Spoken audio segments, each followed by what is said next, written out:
soy otorrinolaringólogo. Fantástico, ahí comenzamos. Bueno, yo soy Juan Echaide, soy otorrinolaringólogo, me gradué en la Universidad de La Plata, acá en Argentina. Soy de Mar del Plata, que es una ciudad que queda cerca de Buenos Aires, queda como en el litoral de Buenos Aires, acá frente al mar. Así que disfrutamos del sol y del verano y sufrimos el invierno también. Claro. Trabajo en la Clínica Colón de acá de Mar del Plata y durante mi formación me hice la especialización en cirugía endoscópica nasal y base de cráneo en Río de Janeiro con el doctor Guilherme Almeida y con el doctor João Teles Jr. allá, que realmente tienen muchísima experiencia. Y el doctor Guilherme Almeida hizo 5 años de residencia y 2 o 3 años de jefatura en el Instituto Felipu de San Pablo, que es la verdad que para nosotros un tipo súper, súper reconocido, que ha inventado la técnica centrípeta. Para mí es uno de los grandes referentes en la parte de cirugía endoscópica y de base de cráneo.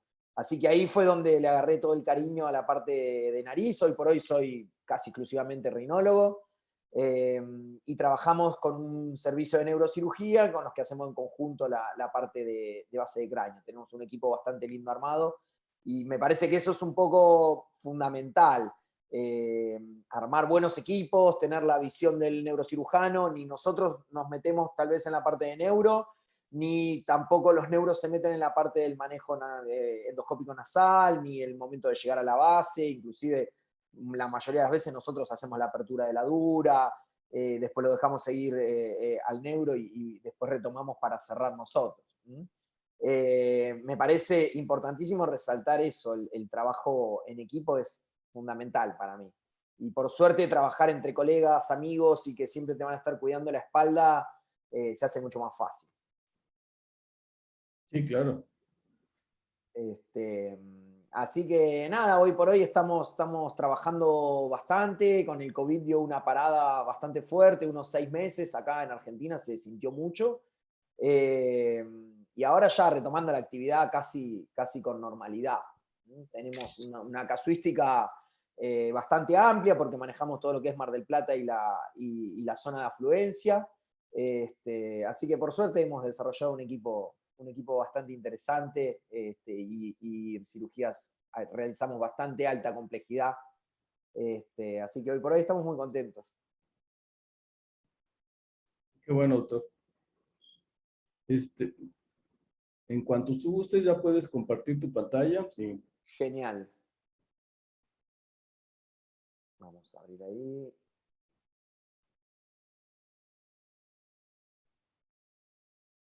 Fantástico.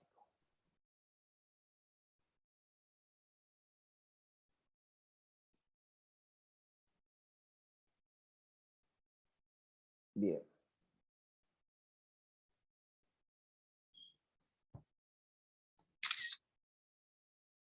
Genial. No sé si ahí se ve bien, todo compartido. Sí, sí, perfecto. Fantástico. Bueno, como me presentaba, yo soy Juan Echaide, soy otorrino, trabajo en la Clínica Colón de Mar del Plata. Tenemos actualmente una plataforma que fue como el doc nos conoció, que se llama ENT Training Experience, que nuestra idea es difundir todas las cirugías, los casos interesantes, nuevas técnicas y un poco democratizar la información. Tenemos 2 cursos anuales de disección cadavérica, uno de endoscópica nasal y base de cráneo y uno de cirugía endoscópica de oído. Estos años estuvo parado por el tema de la pandemia, pero esperamos poder el año que viene retomar, así que cuando tengamos información los invitaremos a ver si se pueden hacer una escapada desde allá. Así que bueno, hoy voy a hablar un poquito de lo que es el cierre endoscópico de las fístulas del líquido cefalorraquídeo. Y para hablar de eso, primero nosotros nos gusta clasificar el tipo de fístula en las que son espontáneas, que es el paciente que nos va a consultar a nosotros por esa rinorrea intermitente, acuosa, a veces cefalea, pero que nos cuesta tal vez definirla fácilmente, inclusive al paciente también, y son pacientes que en general consultan luego de tiempo de esta sintomatología o pueden debutar con otros síntomas tal vez más raro, pero que a veces pasa, como meningitis o alguna complicación ya intracraneana. Pero en general son consultas que tal vez cuesta hacer el diagnóstico y hay que investigar bastante bien. Después vamos a hablar un poquito de lo que son las fístulas intraoperatorias, que es como les comentaba antes, las fístulas que nos va a pasar de manera iatrogénica por accidente, o nosotros vamos a ya pensar antes de la cirugía que podemos tener algún tipo de fístula, o ya la tenemos programada. Cuando vamos a operar un estesioneuro, o cuando vamos a operar un macroadenoma de hipófisis muy grande, que sabemos que podemos tener ese tipo de lesión, ya la tenemos programada dentro de la cirugía. Después vamos a tener las fístulas que nos aparecen en el postoperatorio, que nos aparece más frecuentemente en el postoperatorio de lo que es cirugía de base de cráneo. Pero puede pasar que hay, por ejemplo, en una cirugía de poliposis complicada, en una reoperación, una cirugía secundaria, que accidentalmente realicemos una fístula que en el momento de la cirugía no la vemos y debuta a las 2-3 semanas cuando se desinflama un poco el tejido, comienza con el liqueo. Y después una entidad aparte que son las fístulas traumáticas. En cuanto a las fístulas espontáneas de bajo débito, como les decía, lo más frecuente es que sean intermitentes, con lo cual son difíciles de diagnóstico tan certero. Hay que tener el ojo bastante agudo para realmente, primero pensarlo y después darse cuenta que el paciente lo tiene, saber qué pedir y saber cómo estudiarlo. En general son más frecuentes en mujeres. El sobrepeso suele ser un factor de riesgo, pero no siempre son pacientes. Me ha pasado que yo tenía el concepto de las pacientes en general femenino y con sobrepeso u obesidad, pero realmente me ha pasado de tener pacientes jóvenes, delgadas y sin ningún tipo de factor de riesgo con una fístula espontánea. En general consultan por cefalea intermitente o por algún tipo de goteo nasal intermitente. En general son cuadros insidiosos. El paciente refiere a esa sintomatología como que le viene hace bastante largo tiempo. Es raro que consulte el primer día que aparece el goteo nasal. Hay veces que cuando son constantes, obviamente, al paciente le va a llamar más la atención, pero la mayoría de las veces las fístulas espontáneas, sobre todo las que son del techo del etmoides, suelen ser cuadros más insidiosos. El diagnóstico, hay un montón de herramientas diagnósticas. Yo les voy ahora a brindar mi experiencia. Después están los libros que tengo un profesor acá, que es el doctor Moscovic, que es el presidente de la Sociedad Argentina de Rinología, que siempre me reta cuando yo pongo alguna cosa de libros y demás. Me dice, vos no muestres lo que está en los libros lo puede encontrar cualquiera.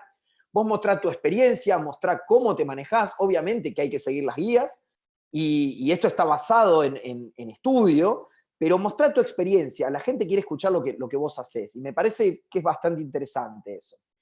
Por lo que nosotros, para el diagnóstico de las fístulas espontáneas de bajo débito, solicitamos una tomografía de alta resolución y realizamos una endoscopía nasal. No realizamos test ni de glucosa, no realizamos test con isótopo radioactivo. La verdad, tampoco hacemos gadolinio intratecal. En general, no utilizamos esas técnicas que tal vez son más invasivas. ¿Y por qué realmente no las utilizamos? Con el correr del tiempo uno se va poniendo un poco más experiente en este tema, y vos ya más o menos sospechás el paciente que tiene la fístula espontánea.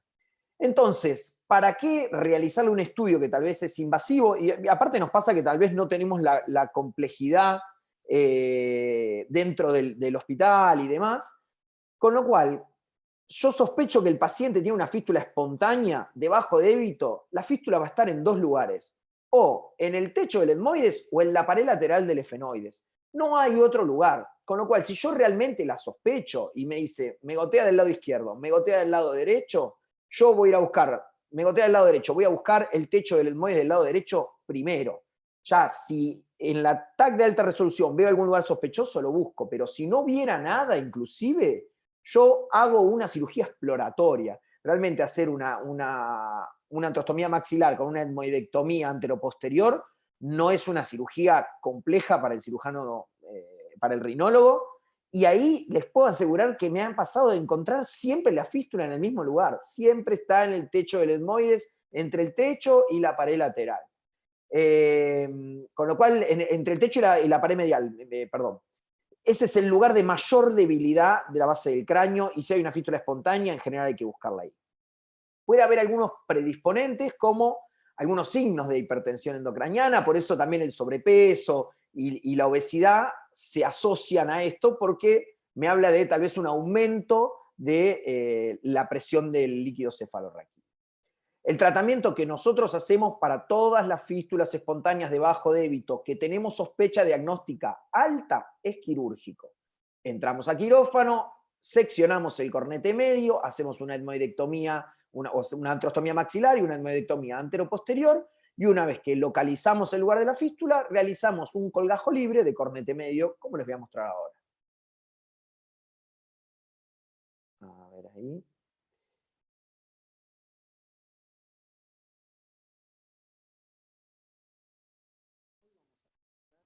Voy a sacar el volumen porque ya está grabada con audio, así que bien.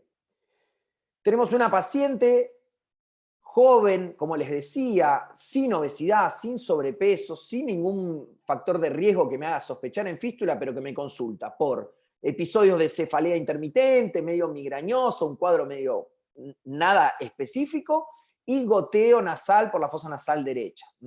Si yo miro la tomografía, y yo sospecho en este lugar, también sospecho en este. Estoy buscando la debilidad de la base del cráneo. Y en esos dos lugares yo puedo pensar que puede llegar a estar. Chequeando el efenoides, no vemos una fístula de la pared lateral del efenoides, con lo cual nos inclinamos a pensar que la fístula la tenemos en el etmoides. Y podemos ver que tiene un poco de líquido acá, pasa que también del lado izquierdo tiene un poco de mucosidad. Difícil de realmente identificar, por más que sean cortes finos, el lugar de la fístula. Sí, tal vez tengo un lugar sospechoso. Ahí podemos ver también como un sector de debilidad. También acá parece haber una dehiscencia, pero del lado izquierdo no liqueaba. Entonces vamos a ir a la cirugía.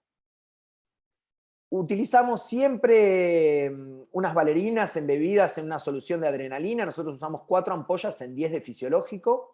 Los brasileños usan más fuerte todavía. Ellos, la verdad, operan casi sin sangrado y no suelen tener sangrados de rebote. Así que es bastante interesante. Nosotros usamos una cantidad media. Podemos ver bien acá, entonces, axila del cornete medio. Siempre cauterizo antes de realizar el corte para disminuir un poco el sangrado. Con la valerina me abro un poquito el meato medio y siempre cauterizo tanto la cabeza del cornete medio como la cola. Siempre los cortes que realizamos en el cornete tienen que ser corto y bajo, corto y bajo, corto y bajo. Nunca tironear del cornete, porque puedo realizar una fístula en otro lugar. Recordemos que el cornete medio tiene anclaje en la base del cráneo. Entonces, ahí cauterizamos la cola del cornete, por donde entran las ramas de la arteria lateral nasal, rama de la esfenopalatina, y ya podemos ver acá discurriendo el líquido cefalorraquídeo. Hay un signo bastante importante que es cuando hay sangre y hay líquido que lo va limpiando como en una canaleta, es bastante característico de la fístula. Se puede ver bien claro acá, con la canaleta corriendo.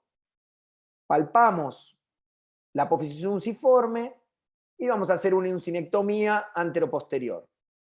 Hay distintas técnicas de uncinectomía. A mí me gusta bastante la anteroposterior si es que la unciforme está bastante salida hacia la línea media. En caso de que tengamos un unciforme más chica, más retraída, más metida sobre la órbita, hago una técnica retrógrada. Pero en general prefiero este tipo de técnica. Ahí nos queda la posición unciforme, realizamos un cortecito superior, dejo mi barra vertical siempre marcada, no me voy hacia arriba porque no necesito trabajar sobre el frontal. Retiramos la unciforme y ahora voy a realizar la apertura de la bula. Esto yo lo realizo siempre igual. Soy de la escuela de Felipu, de la cirugía centrípeta, con lo cual yo me voy a ir de lateral a medial. Yo sé que de lateral a medial, donde encuentro mi límite, no voy a tener ningún riesgo de realizar ni una fístula mayor, ni perderme en el camino, ni realizar una apertura accidental de la órbita. Si yo sigo la línea que tengo acá del ostium del seno maxilar, en esa línea va a estar la pared medial de la órbita. Con lo cual, si nosotros realizamos una apertura desde la pared medial de la órbita hacia medial, podemos retirar la bula entera. Y esa es la técnica de etmoidectomía centrípeta. Yo hago esta técnica para el 99% de mis cirugías. Siempre trato de hacer eso. Ahí está la otra técnica centrífuga, que es ir siguiendo hacia afuera, pero honestamente prefiero la técnica centrípeta porque me parece que es reproducible, que se puede estandarizar el procedimiento y que es más fácil de aprender para el residente. Hacemos la apertura de la bula y vamos a realizar un corte inferior y un corte superior. Siempre hay que utilizar instrumental cortante, tratar de no arrancar el tejido. Una vez que tenemos seccionados los lugares de anclaje, sí lo podemos sacar con pinza. Sección de la región superior de la bula y retiramos con pinza toda la bula etmoidal, que tenía un poquito de tejido inflamatorio. Siempre que hay fístula uno encuentra un poco de tejido inflamatorio. Y acá con lo que nos encontramos es con un lugar que no tenemos hueso. Hay una dehiscencia ahí y se puede ver bien corriendo todo el líquido. Acá tenemos hueso, acá no tenemos hueso.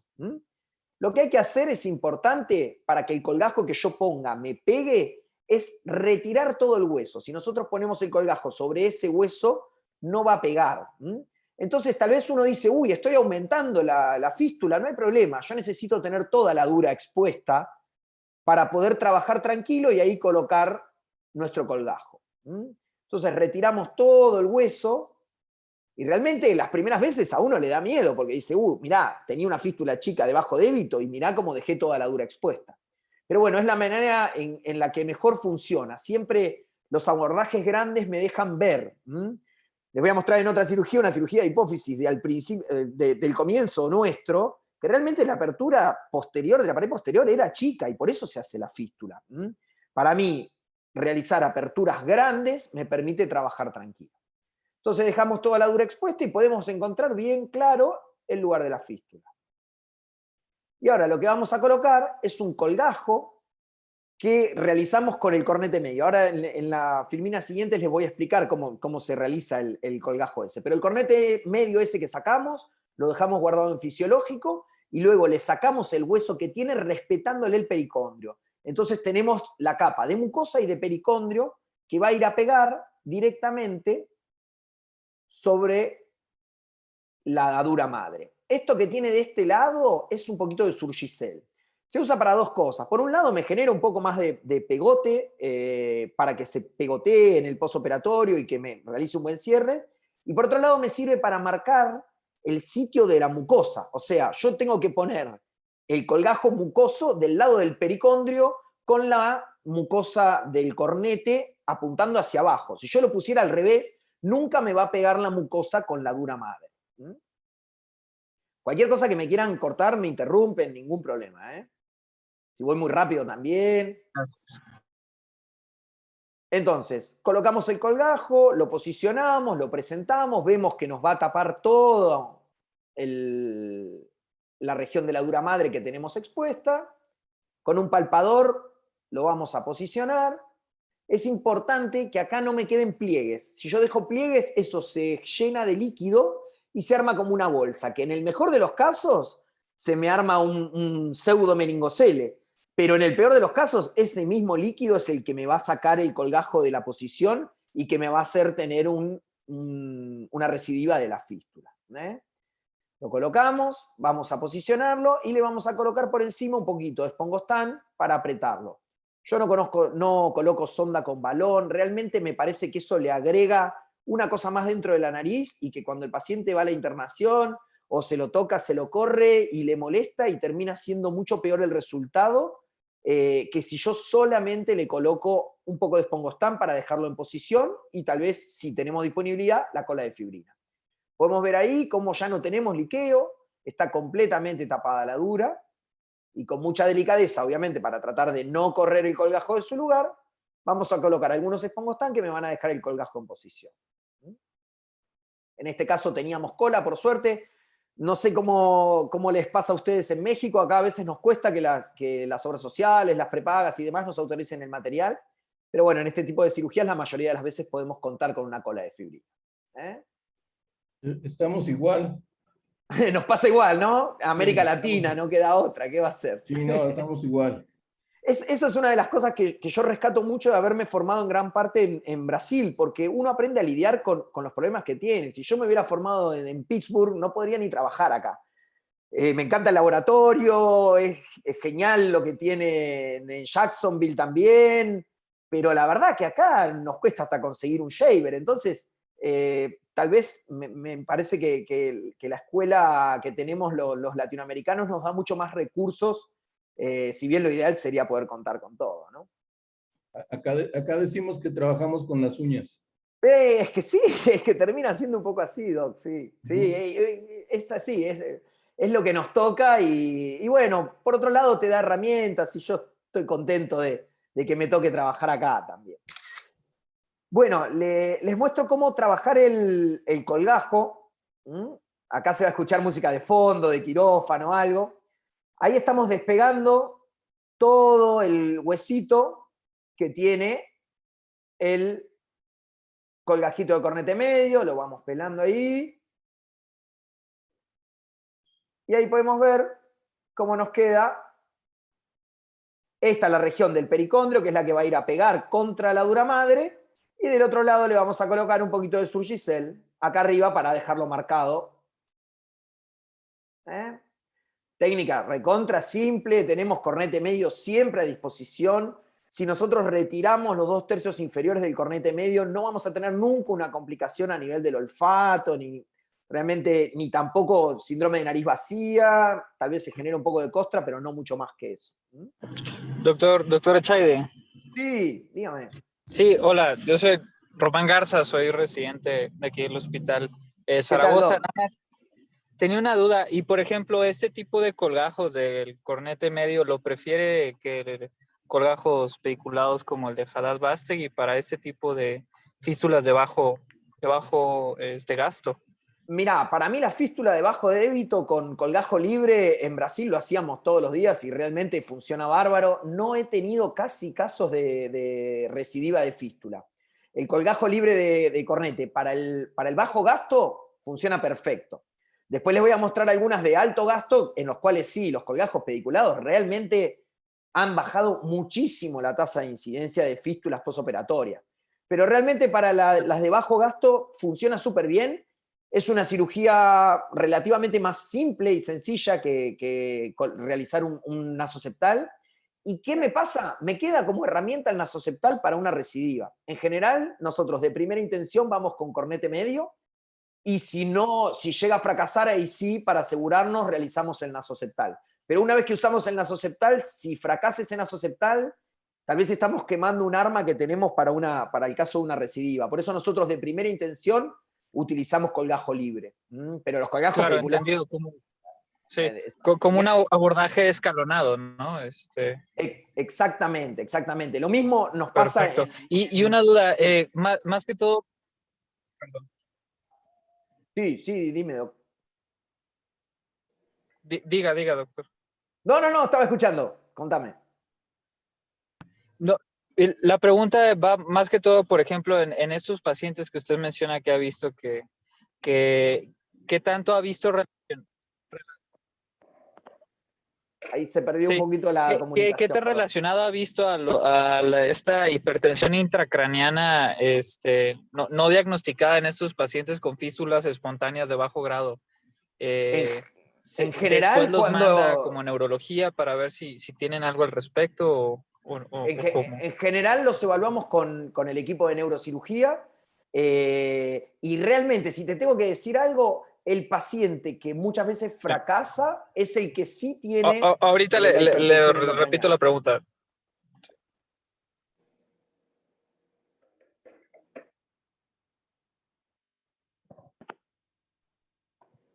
No sé si quedó claro ahí.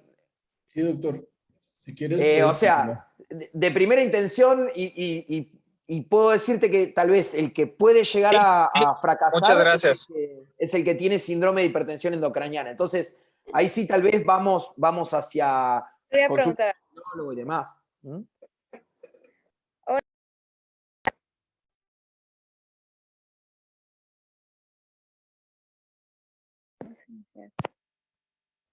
Hola, Sí, hola doctor, yo soy R4 Maribel Cardona de UNISTE de López Mateos, aquí de la Ciudad de México. ¿qué tal, La, Maribel? ¿Cómo estás?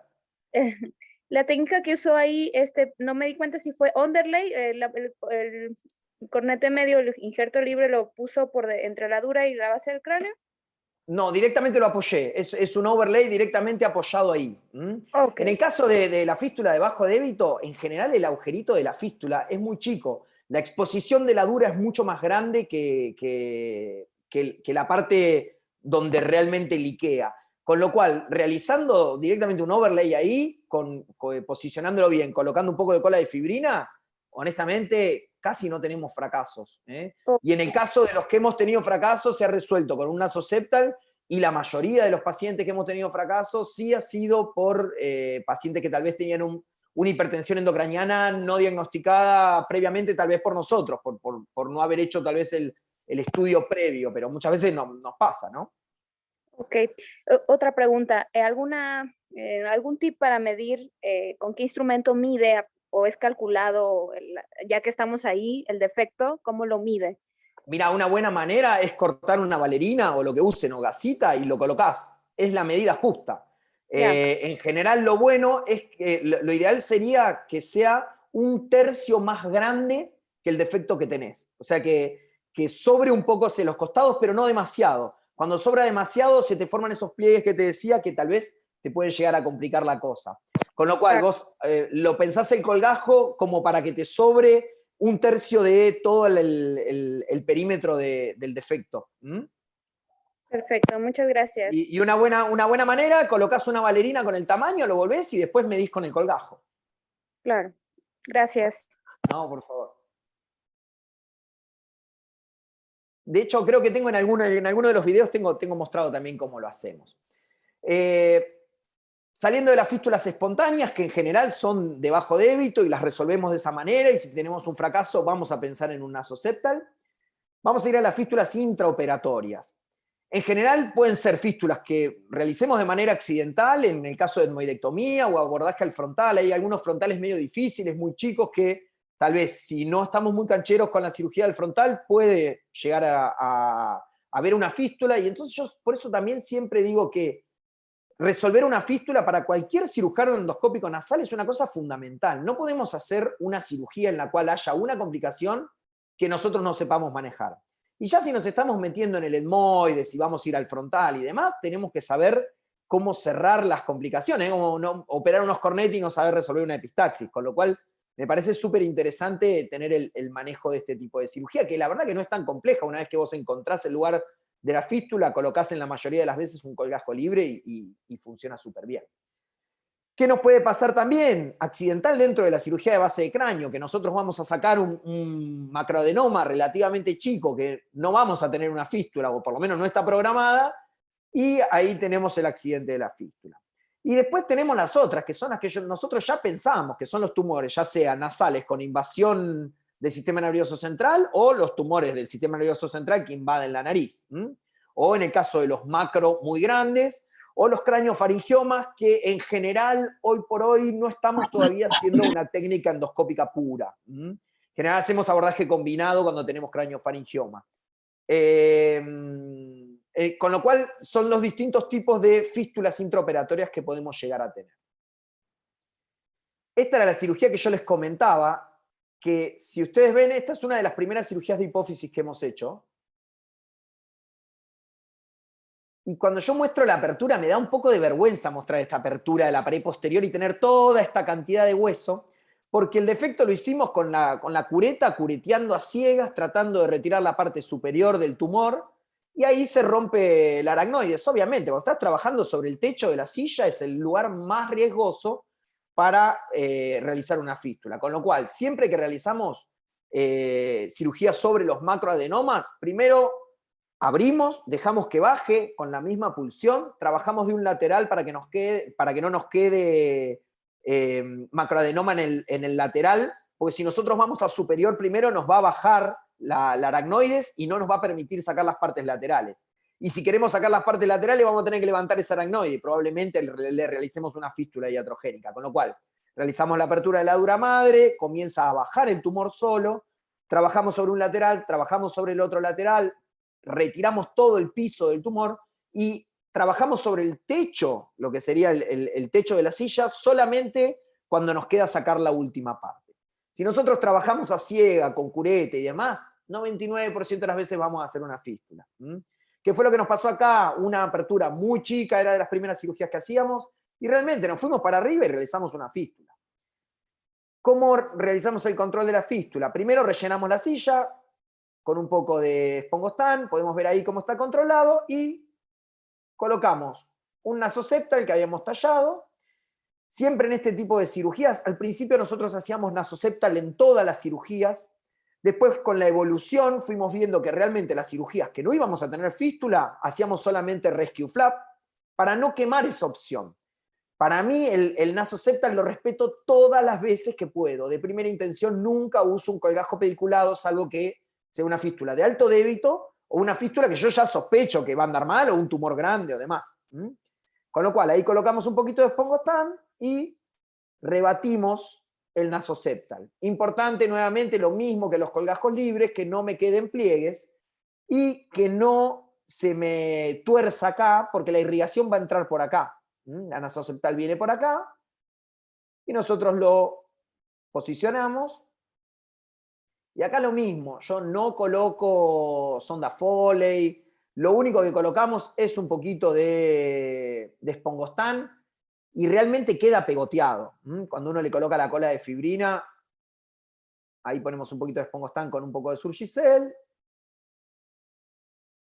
Y podemos ver el cierre de una fístula que ustedes pueden ver acá, que realmente era de alto débito.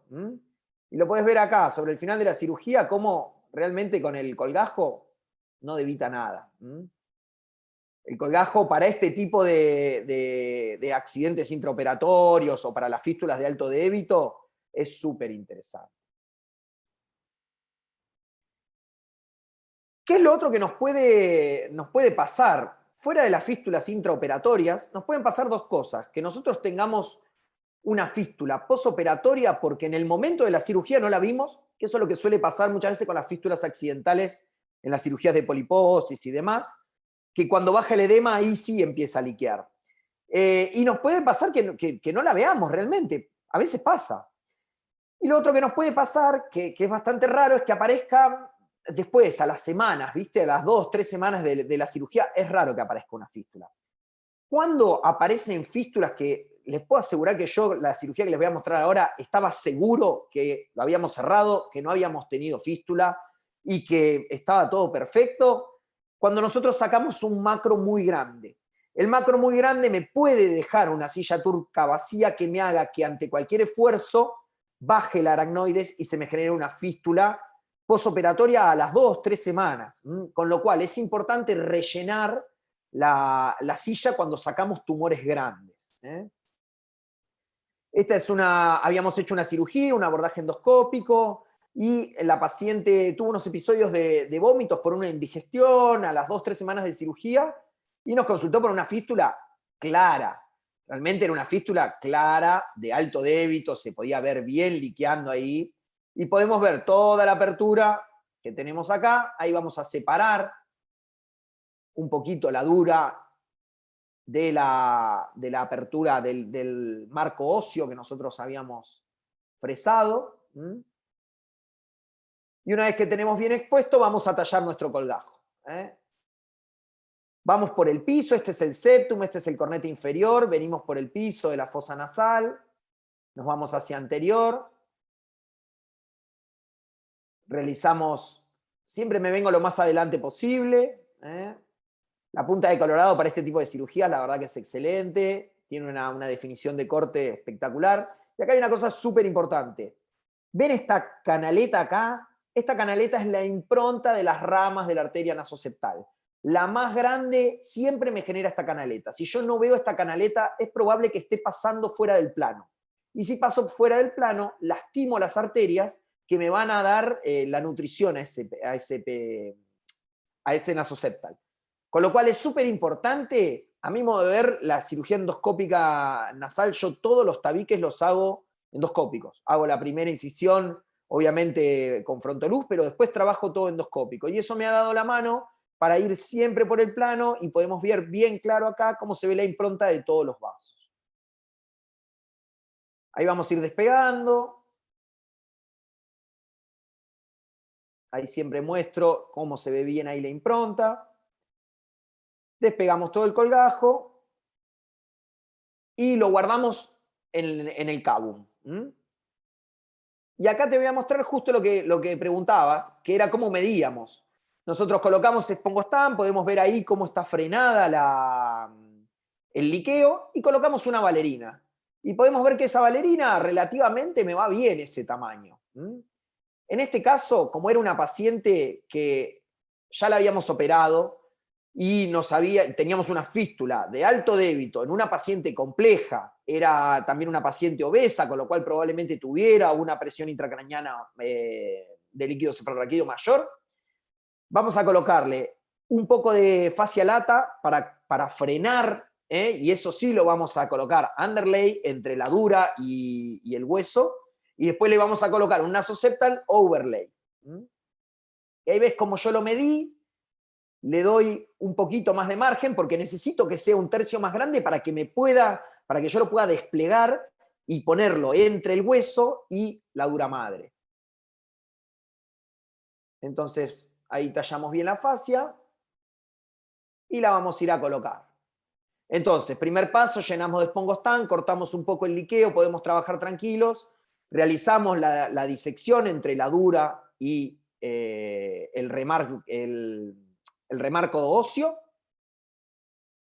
y vamos a colocar underlay entre la dura madre y el hueso, la fascia, que eso lo que me va a hacer también es disminuir el flujo, disminuir la presión. El líquido lo que hay que hacer es enlentecerlo.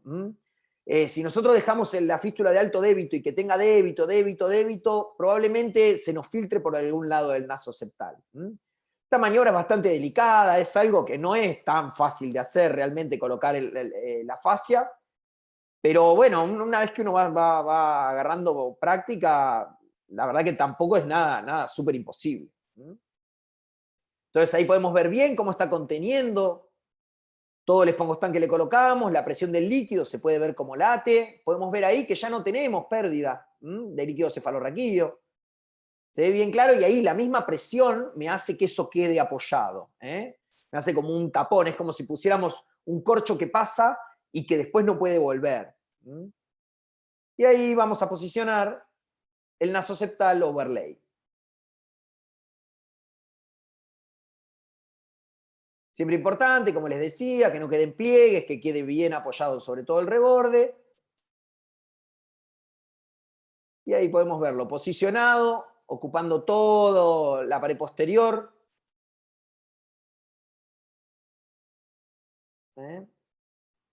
Y ahí colocamos un poquito de Spongostan. Y ahí nos quedamos tranquilos. Realmente acá creo que ni siquiera usamos cola. Realmente la primera barrera que genera la fascia y el cierre por capas me da mucha tranquilidad. Y por último, les traje un caso, la verdad la cirugía bastante difícil de editar. Este es un paciente que llegó a la clínica después de un intento de suicidio. Se tiró, tuvo como un brote psicótico, era un paciente que consumía estupefacientes, y en el marco de ese cuadro como que se desorientó y se tiró no me acuerdo, segundo o tercer piso. Tiene una fractura del effort y con esta fístula. Altísimo débito, se lo veía saliendo por la nariz por adelante, latiendo, se lo veía como burbujeaba ahí en el tubo. El paciente llegó un domingo. El neurocirujano que trabaja con nosotros, en principio le hizo un catéter, le hizo un drenaje lumbar continuo, perdón, y le hizo un colgajo de pericráneo. Le hizo una cirugía abierta y un colgajo del pericráneo, tienen como una sábana para ahí atrás. Realmente suele funcionar súper bien. Como era domingo, no nos quiso ni molestar ni nada. Pero bueno, al otro día el paciente seguía liqueando, no cerró.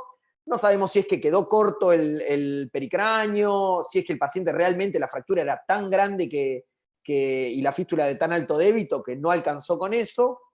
Acá tenemos las imágenes, como pueden ver, tenía un poquito de neumoencéfalo, nada terrible, pero un poco de neumoencéfalo, y podemos ver un montón de lugares, no me deja el cursor acá, pero si ustedes ven el techo del etmoides está completamente roto, casi desde la altura del frontal hasta la altura del etmoides posterior, ya entrando en el efenoides no tenía nada. Es el sitio también más frecuente ante las fístulas traumáticas, techo del etmoides, no hay otro lugar, es raro que haya otro lugar. Entonces vamos a ir a la cirugía, como les decía, les pido disculpas, porque la verdad que difícil de editar una cirugía que duró como 3 horas. Lo que realizamos fue turbinectomía media bilateral, retiramos los 2 cornetes medios, realizamos antrostomía maxilar bilateral, o sea, una uncinectomía bilateral, y etmoidectomía anteroposterior bilateral. El abordaje es muy similar a como si fuera un estesioneuro. Lo que yo busco encontrar es toda una apertura que me vaya desde el frontal hasta el efenoides para poder trabajar tranquilo. Acá la edité para que fuera un poco más rápido y ágil. De nuevo, uncinectomía desde anterior a posterior. Esto los neurocirujanos se me van a aburrir un poco acá. Me quedo con los otorrinos prestándome atención nada más. Realizamos ahí el corte superior, corte inferior, después vamos de nuevo. Voy a mostrar de nuevo cómo hacemos una etmoidectomía, abrimos la bula de anterior a posterior, se puede ver cómo viene todo el líquido cefalorraquídeo. Siempre de lateral a medial. Yo, una vez que tengo la pared de la órbita, de ahí para adentro, puedo sacar absolutamente todo. Realizamos la apertura completa del etmoides, y ahí ya se puede ver. Hicimos lo mismo del otro lado y podemos ver. Esta es la crista Galli, y este es el mismo abordaje, esta misma imagen es la que nosotros tenemos cuando realizamos los abordajes para los tumores de fosa anterior. Nos encontramos con la crista Galli y tenemos la tienda, como si fuera la tienda de la dura que se forma, y se ve recontra claro acá como teníamos un liqueo súper importante. Sacamos todos los pedazos de hueso, no me puse a mostrar cada pedazo que sacamos, pero vamos a sacar la crista Galli, vamos a sacar todos los pedazos de microfragmentos de hueso. De hecho, no sé si les puse la tomo post, pero si no la busco y se las muestro. Cuando ves la tomografía post, no ves nada de hueso del techo del etmoides, desde el frontal hasta el efenoides. Y así es como tiene que ser. Porque todos los pequeños pedazos de huesito que me pueden llegar a quedar ahí, que se pueden necrosar, me pueden llegar a hacer fracasar la cirugía. Vamos a tallar un naso septal bilateral, les voy a mostrar de un solo lado para no ser tan engorroso. Siempre hacemos todo el reborde cuanal. Importante tener en cuenta que la naso septal me entra más o menos a esta altura. Entonces, desde ahí, para darle vuelo al colgajo, realizamos nuestra incisión posterior, nos vamos a venir por el piso hasta llegar a la región anterior. Y ahí hacemos la incisión anterior y vamos a ir decolándolo. Importantísimo de nuevo, se puede ver el plano recontra claro, blanco nacarado, todo el colgajo con todas las arterias que le van a dar nutrición protegida. Decolamos por el plano y ahí ya le hacemos el corte superior y lo guardamos en el cabo. Y podemos ver acá, se ve recontra claro cómo liquea y cómo tenemos toda la dura madre posicionada, toda expuesta, con un liqueo importantísimo. Obviamente esto no va a cerrar solamente con un overlay, le vamos a colocar una fascia lata y después por debajo le vamos a colocar los nasoseptos. Esto es importante tener un colgajo de fascia bastante grande. En general es más o menos como entre 2,5 y 3 centímetros la apertura que hacemos en este tipo de cirugías, como hicimos en esta y también en los abordajes para la fosa anterior. Y me parece súper interesante este instrumento, el palpador que no se engancha la fascia. Y lo que voy a hacer es tratar de meter toda la fascia en todo el remarco óseo que me queda. ¿Ven? Lo voy metiendo acá de costado. Es la parte más delicada y más cansadora de la cirugía realmente esta. Una vez que uno deja todo expuesto, tiene que ir colocando el colgajo hasta que me quede completamente tapado. Tenemos que tapar toda la dura madre, que eso me disminuye el flujo. Ahí podemos ver, bastante bien posicionado. Después vamos a colocar esta región anterior. Vamos a ir metiendo. Adelantar un poquito acá. Y ahí, una vez que lo tenemos colocado, rebatimos el nasoseptal y se lo vamos a colocar overlay por arriba de la fascia. Hay veces que nosotros lo que estamos haciendo ahí es muchas veces escurrirlo. El nasoseptal, cuando vos lo haces y lo tirás en el cabum, muchas veces por la disminución del retorno venoso, se pone muy gordo. Entonces, apoyarlo sobre el septum y escurrirlo un poco me hace que me dé más vuelo. Obviamente siempre delicado para tratar de no sacarle la nutrición. Entonces lo vamos a llevar hacia arriba y honestamente nos queda medio corto ahí, nos cuesta llegar. Pero teníamos el colgajo de pericráneo, teníamos la fascia lata y realmente pudimos tener un buen cierre. Lo seguimos posicionando, lo recolocamos, colocamos el del otro lado y ahí podemos ver ya casi terminando la cirugía cómo disminuyó el liqueo. Obviamente que va a seguir latiendo, tenés 3 centímetros de una madre expuesta. Colocamos un poquito de nuevo de Spongostan y le vamos a colocar un pegote de cola. Y la verdad que se ve bastante, me parece bastante claro, podemos ver ahí cómo no tenemos más drenaje y le tiramos un poquito de cola para que se arme el pegote ese con todo el Spongostan.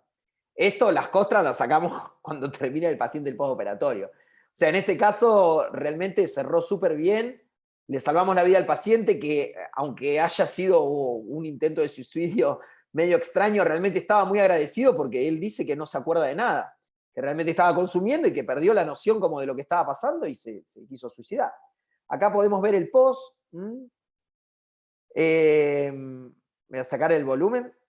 Se ve súper mal porque esta es una GoPro que llevamos a la terapia, pero podés ver todo el nasoseptal, cómo está ahí y cómo tenemos controlada la fístula. Este es el video a la semana de la cirugía.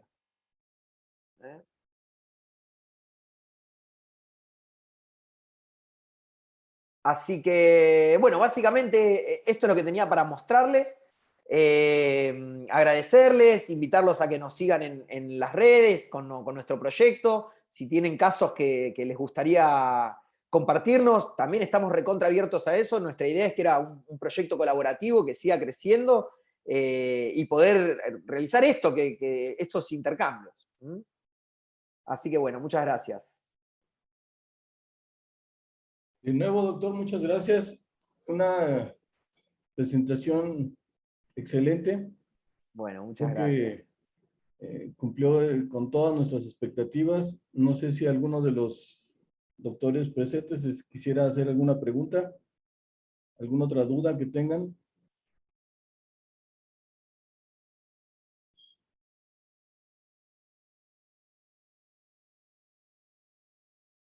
Sandra.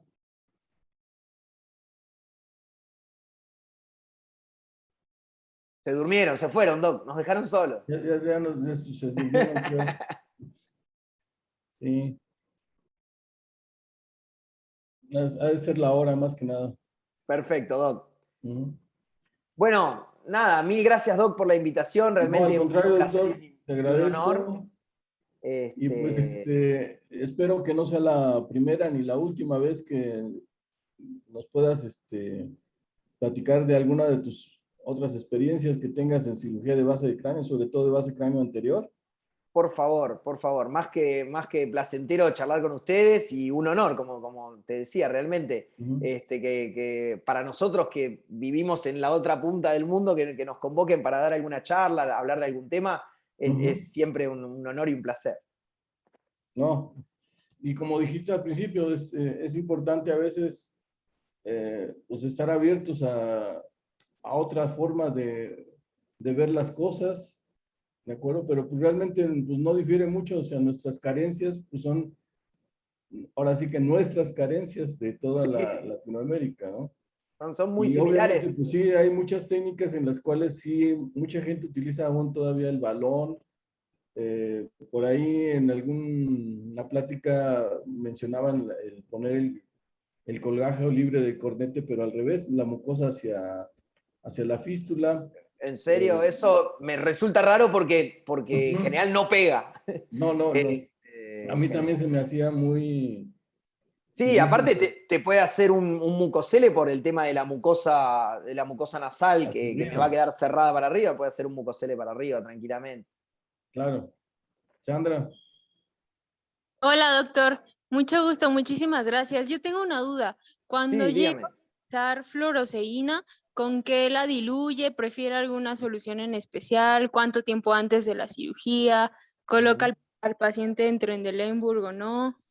¿Cuál Mirá, la es? verdad, acá como realmente está prohibido utilizar la fluoresceína intratecal, no la utilizamos. Me parece una herramienta fantástica, realmente, porque eso te indica el lugar donde está. ¿Cuál es mi única crítica hacia la fluoresceína? Muchas veces la fluoresceína drena por un lugar, pero no me marca el lugar de la fístula. Entonces yo voy a ese lugar y en realidad me está siguiendo otro recorrido y la fístula está más anterior. Esa es una de las críticas que puedo decir de lo que he visto, pero no desde mi experiencia, porque honestamente nunca la he utilizado. Realmente creo que no es fundamental. Para mí, la fístula que yo no sé dónde queda o en el techo del etmoides o en la pared lateral del efenoides. La pared lateral del efenoides, con un ataque de alta resolución, vos podés diagnosticar si estamos ahí o no. Con lo cual, para mí la fístula que no sé dónde está en el techo del etmoides. Y es rarísimo que no la encuentres. Te puedo asegurar que el paciente que vos sospeches, si entras a hacer una etmoidectomía hasta el techo, le vas a encontrar la fístula. Porque no hay otro lugar, no puede estar en otro lugar. Eso obviamente que académicamente me parece espectacular y si fuera inocuo y si yo no tuviera el riesgo de ir preso si hay una complicación, lo usaría chocho de la vida. Pero he tenido esta discusión con la gente por ahí del hospital donde yo hice residencia, que me hablaban del algodón y que lo mandaban a medicina nuclear. Yo honestamente, no, la verdad, cuando viene el paciente con una fístula espontánea, es del techo del etmoides. No hay mucho más secreto. Con lo cual, yo hago una cirugía exploratoria. Le digo al paciente, obviamente tenemos la sospecha, vamos a tratar de encontrar el lugar, tal vez va a ser complejo, no sabemos si lo vamos a poder resolver, pero la verdad es que te diría que en el 100% de los casos encuentro el lugar donde está la fístula. Muchísimas gracias. Lo mismo, Sandra, también me parece que una cosa a tener en cuenta, las fístulas posoperatorias, que tal vez, ahí sí, tal vez con todo el cambio quirúrgico no sabes dónde está, puede ser interesante la utilización de fluoresceína, pero también el lugar donde están las fístulas posoperatorias en la cirugía de etmoides es el techo del etmoides o el otro más frecuente, la pared posterior del etmoides posterior. Teniendo en cuenta que la pared posterior del etmoides posterior hay veces que está por encima del efenoides, uno se pasa de largo y puede encontrarse con la dure y realizar una fístula sin darse cuenta y después se va para abajo. Por eso, a mi modo de ver, es mucho más seguro entrar por el ostium natural del efenoides que realizar una etmoidectomía antero-posterior y desde ahí abrir el efenoides. Pero la verdad que yo no la uso, la fluoresceína, no sé cómo es la dilución. Y nada, me parece una herramienta válida, pero estaría bueno que estuviera permitida. La verdad que yo no me arriesgo a utilizarla. Ok, Doctor. entiendo. Muchas gracias. No, por favor. Hola, doctor. Yo ya me animé a hacer otra pregunta. Dime. ¿Ha tenido algún caso de, bueno, estas pacientes obesas con apnea de sueño, con diabéticas, que tienen toda la clínica de hipertensión intracranial benigna y que no se ha diagnosticado bien porque no se ha hecho una punción lumbar como tal? ¿Algún caso con neurocirugía que haya manejado con onda de derivación ventriculoperitoneal o un drenaje lumbar, no sé, bueno, permanente no, ¿verdad? Pero más bien un Mirá, shunt. es una muy buena pregunta. La verdad, nosotros la mayoría de los casos, salvo por ahí este último que te mostré, sí quedó el drenaje lumbar continuo, porque me daba una mano para bajarme un poco la presión, porque tenía una fístula de altísimo flujo. La mayoría de las fístulas de bajo flujo no utilizamos el drenaje, sí en esos pacientes. En esos pacientes que vos me decís, más que nada en esas pacientes, en esos pacientes sí tal vez le agregamos el drenaje lumbar continuo hasta que pega el colgajo. Una vez que pegó el colgajo y yo estoy tranquilo que no tengo la fístula, realmente no suelo tener recidiva. Y lo que pasa, después se tratará la hipertensión, si le genera hipertensión del líquido, el síntoma de la hipertensión. Pero cuando vos colocás el defecto que genera la hipertensión endocraniana, es súper pequeño. Con lo cual, una vez que yo coloco un colgajo nasoceptal o le coloco también una fascia o un cierre por capas, en general no necesito un drenaje lumbar continuo o una derivación por la fístula. Tal vez sí lo necesito para tratar otro tipo de problema que me genere la hipertensión, y ahí ya no me meto con los neuros, pero no por el tema de la fístula. Ok, gracias. No, por favor, a ustedes. Yo tengo otra duda, doctor. Sí, dime, Sandra. Clínicamente, ¿o cuál es el punto de corte para saber si una fístula es de bajo o de alto gasto? La verdad, clínicamente es el liqueo. En general, la de bajo débito no es un liqueo continuo. El paciente tiene que realizar alguna maniobra o valsalva o algo para que liquee. Y las espontáneas en general son de bajo débito. Y las fístulas de alto débito son las que en general uno realiza alguna lesión sobre la dura. En general, espontáneas de alto débito, que el paciente no tenga una hipertensión endocraniana franca y por algún otro tipo de lesión, la verdad que son rarísimas. Ok, le agradezco, muchas gracias. No, por favor. Muchas gracias, doctor. No, excelente plática. Muchas gracias, chicos.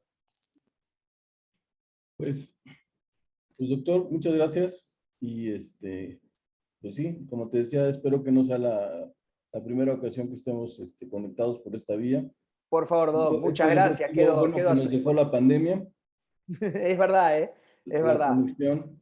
Nos permitió conectarnos y bueno, los invito a que sigan ahí, nos sigan en el canal, que nos sigan en las redes, que colaboren con lo que quieran, que hagan las preguntas que quieran. La verdad que esto a nosotros nos mantiene activos también, porque si no muchas veces uno se mete solo en la práctica y se olvida un poco de estudiar, de editar sus cirugías y es parte del progreso.